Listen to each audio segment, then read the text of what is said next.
Hey guys, Ray Reed here for Freedom Friday episode number 5, and today I'm going to teach you guys a quick lesson to help you crush your massive goals. It's kind of a second part to Freedom Friday number 4 where I talked about why your goals suck. And if you missed that episode, your goals suck because they're too realistic.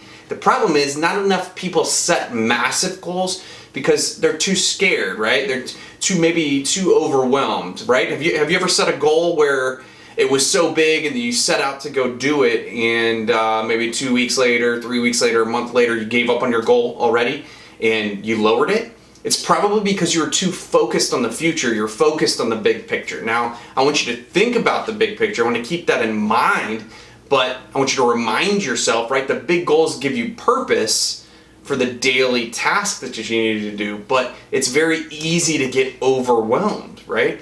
So that's part of the key. Here's the strategy. The strategy is that you have to be focused on the task, not emotionally attached to the big goal, right? So like, for instance, it's football season, and there's a lot of NFL and college football teams out there that have huge goals to win national championships or Super Bowls. That's a huge goal.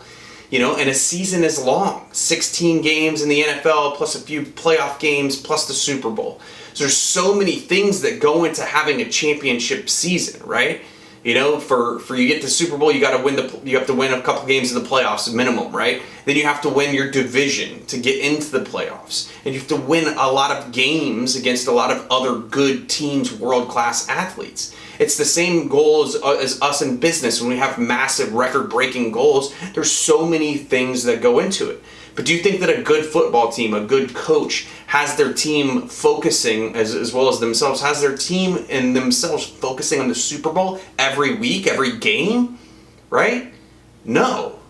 Now, yeah, that's a carrot. That's in the back of their mind. But, if you watch any good interview of a superstar athlete at the end of the game, post-game interview, what do they always say, right? The interviewer wants to try to get him locked into talking about the next game or the end of the series. But what do they always bring it back to? This game. Hey, we got to play one game at a time. But even more than that, it's not just one game, right? In football especially, it's one play. Okay? And the average play, I read an article that said the average play in the NFL or in college is 7 seconds. So 7 seconds is very manageable. Don't you guys think? So 7 seconds is manageable, but is a whole season with multiple plays in a game, different matchups, injuries, all of these things, right? That's a lot more overwhelming, and we think, right? Us as humans, we think that we can manage all of those things, but mentally and physically. The reality is you can't focus on the future and execute in the present. So my strategy for you is, if you have big goals, right, is to break them down. Now, obviously, that's not what I'm really here to tell you, because everybody knows to break down your big goals, right? A lot of people teach to break down your big goals into quarters, and then break your quarters down into months, and then break your months down into weeks, and so on, right? And I do believe in that. I think that's extremely helpful. I think you should break down your goals, because a quarter is a lot more manageable than a year, and a month is a lot more manageable than a quarter, and a week's more manageable than a month, so on and so forth. But what's the most manageable? The most manageable is the task at hand, doing the right thing right now well, right? So that's my strategy. How can you break your goal down to the right thing right now and doing it well? If you can execute each task, you have to break it down to the task at hand. So a lot of us in business might be a phone call, a single phone call. It might be an email, right? Like, it might be one sales script or approach, right? So if you're making phone calls for your week, instead of thinking about the results that you need to achieve that session or that week, or how many appointments you need to set, you think about you focus on that 1 minute, 2 minute phone call, whatever it might be, and think about what you're trying to accomplish, and you execute the task at hand. And then after you get off that phone call, you focus on the next phone call, and then you focus on the next phone call. That's what a good phone session is, right? Is a bunch of good phone calls, step one right after the other. But you have to focus on the present.